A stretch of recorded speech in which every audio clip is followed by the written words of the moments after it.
Everyone in the city knew Alaric Vance, the billionaire CEO whose empire stretched across continents, but on Christmas Eve, with the whole world busy celebrating, no one knew he was sitting alone in his penthouse, staring at a single, untouched slice of cake.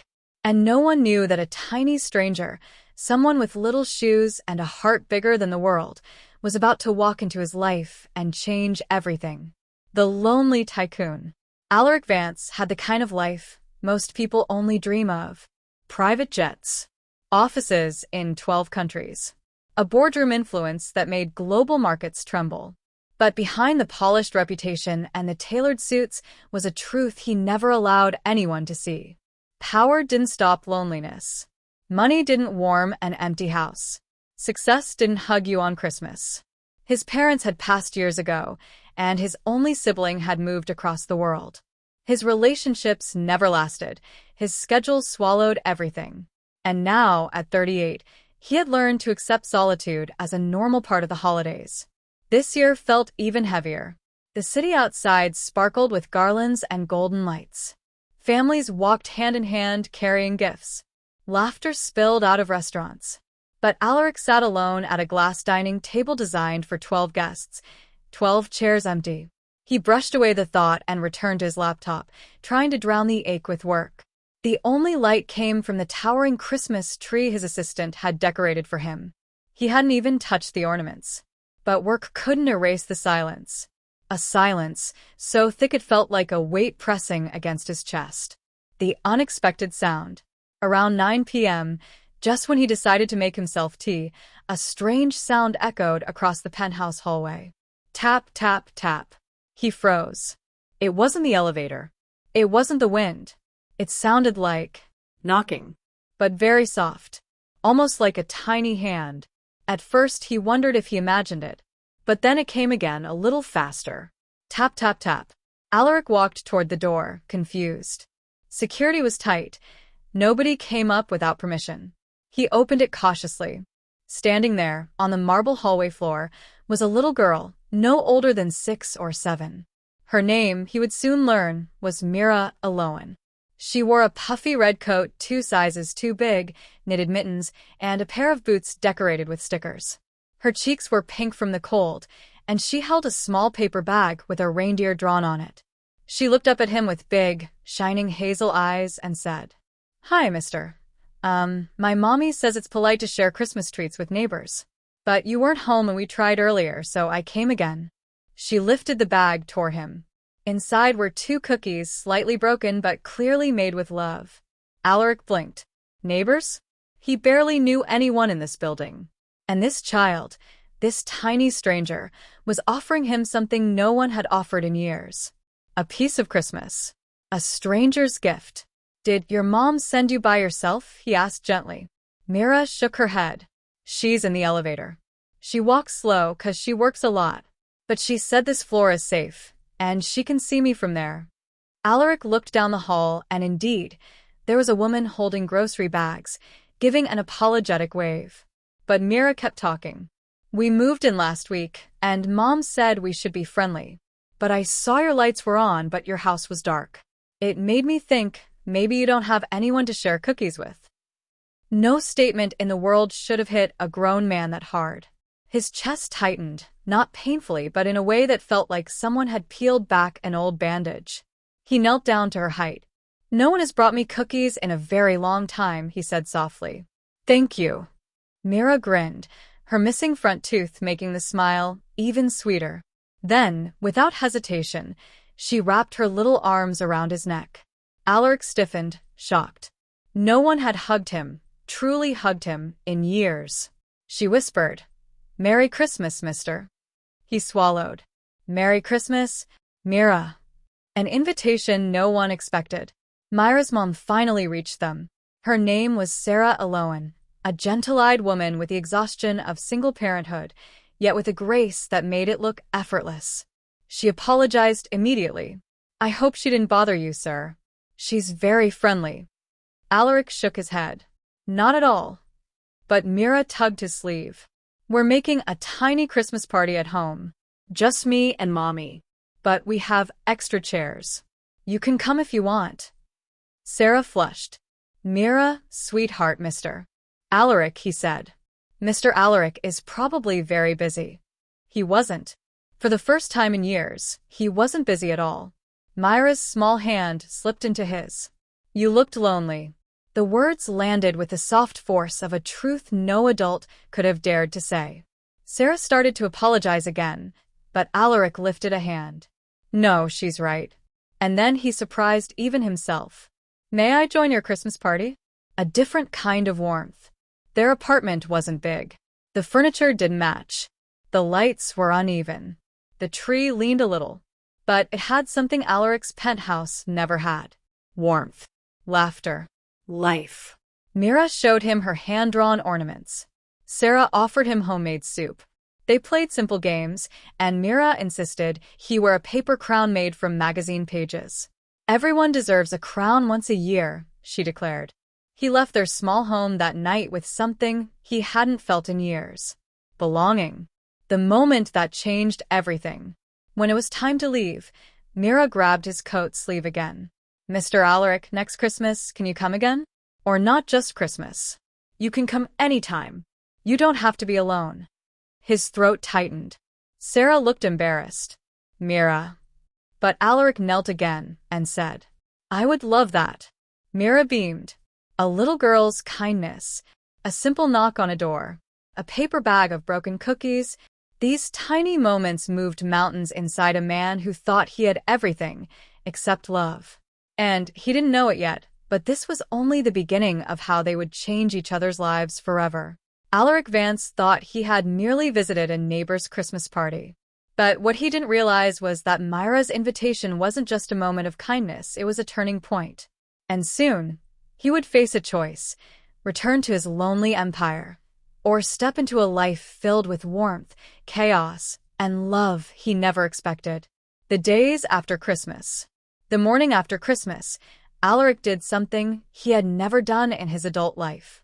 He woke up smiling. It felt strange and good. The memory of Myra's laughter played like warm music in his mind. The way Sarah had offered him soup with shy generosity. The way the tiny apartment had felt more alive than his entire luxurious penthouse. He went to work, but his focus was different. His assistant, Callan, noticed immediately. Sir, are you okay? You're humming. I am. Alaric asked blankly. Yes. Happily. Alaric cleared his throat and straightened his posture. I'll stop. But he didn't. A small accident. A big discovery. 2 days later, as he walked home with gifts he bought for no particular reason, he saw Mira and Sarah again, this time carrying bags heavier than they could manage. Mira waved wildly. Mr. Alaric. We bought groceries, but the bag ripped. Alaric rushed over. Here, let me help. Sarah sighed, embarrassed. I'm so sorry. I didn't expect the handles to tear. It's all right, Alaric said. But then something bothered him. They had bought only a few essentials. Simple things. Basics. Too basic. He glanced at Sarah's tired eyes and the way she favored one leg. Mira chatted nonstop, unaware of the adult tension. He asked gently, Do you have help? Anyone around? Sarah hesitated. No. It's just us. And work? Are you managing well? She forced a smile. I do what I can. Her tone was calm, but her hands trembled. And that's when Alaric realized something. They weren't just living humbly. They were struggling. The truth behind the smile. Later that evening, Mira accidentally revealed everything. Mama works at 3 places, she said proudly as she drew pictures of angels on scrap paper. But she still makes time to braid my hair and read to me. She's a superhero. Sarah froze. Alaric looked at her, concerned. 3 jobs. Sarah swallowed hard. Only until rent gets easier. And Mira? She stays at a safe daycare until I finish. But then Mira added in a whisper. Sometimes Mom forgets to eat. She gives me her food. Sarah immediately tried to shush her, but it was too late. Alaric felt something inside him shift in a way he couldn't ignore. This woman wasn't weak. She was strong beyond measure. And this This child gave more love than most adults ever could.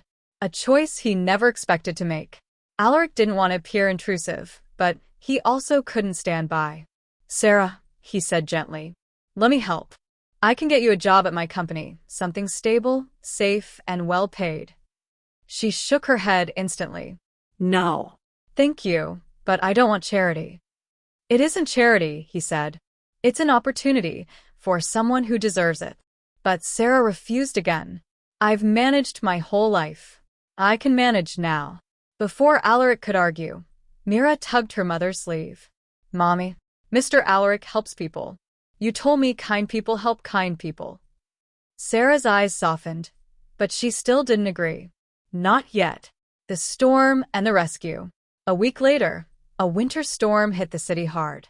Snow piled up fast, blocking roads and freezing air pipes.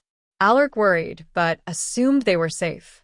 Until he received a call from building security. Sir, your neighbors in Unit 45B have lost heating. The electrical panel on their side is malfunctioning. Alaric felt his chest tighten. Without hesitation, he threw on a coat and ran. He found them bundled in blankets, Mira shivering in Sarah's arms.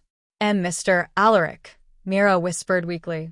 Sarah tried to smile through the cold. It's just a temporary outage. We'll be fine. No, you won't, Alaric said firmly. Come upstairs. Now. Sarah opened her mouth to refuse, but Myra's trembling stopped her. They followed him into his penthouse, warm, bright, safe. Mira immediately warmed her hands near the heater. Sarah stood silently, unsure if she had overstepped. You're staying here tonight, Alaric said. Both of you. Sarah's eyes glistened. Thank you. The night that changed him. They ate dinner together. Mira told stories. Sarah relaxed for the first time, her shoulders no longer carrying the world alone. At one point, Mira curled up on the sofa and fell asleep, using one of Alaric's wool scarves as a blanket. Sarah watched her daughter with tired affection. Then she whispered, She deserves more than I can give. Alaric shook his head. You give her everything she needs. No, Sarah said softly. You saw our apartment. You saw how hard I work. But what if one day I get sick? What if I can't support her? Her voice cracked. She's all I have. Alaric hesitated, then said, You don't have to do it alone. Her eyes lifted to his, confused. What do you mean? He inhaled deeply. I want to be part of her life. And yours. Not out of pity, out of choice. You too bring warmth into my world, warmth I didn't know I could feel again. Sarah stared at him, stunned. He continued, voice sincere. I don't know where this leads, friendship, partnership, family, whatever it becomes. I'm not running from it. The little girl who saw everything. Before Sarah could respond, Mira stirred awake and sleepily climbed into Alaric's lap. Mr. Alaric, can we have Christmas again next year? Together? Sarah's breath caught. Alaric wrapped an arm around the child gently. If your mom agrees, we can have Christmas together every year. Mira yawned happily. Then you're not lonely anymore. His heart squeezed. No, he said softly. Not anymore. The path forward. The next day, Sarah accepted his job offer. Not because she needed saving, but because she accepted something even stronger. A chance at a life where she didn't have to fight alone. Months later, the three of them became inseparable, like a patchwork family stitched together by small acts of kindness. Mira called Alaric Uncle Rick at first. Later, she switched to something else. Dadrick. Sarah blushed every time she heard it. Alaric didn't correct her. Because the truth was simple. A lonely CEO found a family. A struggling mother found support. And a brave little girl found someone who would never let her feel small in the world again. All because she knocked on the wrong door. Or maybe the right one. CTA, end of section 2. Yellow heart. If this story warmed your heart, don't forget to like, subscribe,